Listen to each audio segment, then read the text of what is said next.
भाईजान गांव में आ गए और अहमद भाई ने मैप निकाला हुआ है।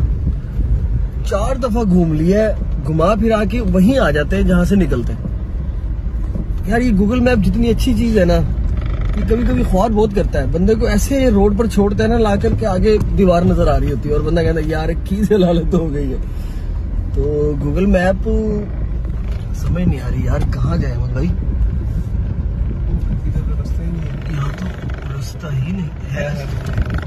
ओए अब ये ऐसे ऐसे रास्तों पे लेके जाएगा तो कैसे जाएंगे यार? यहाँ से गाड़ी कैसे जाएगी? मुझे तो ये समझ नहीं आ रही। आगे तो गटर है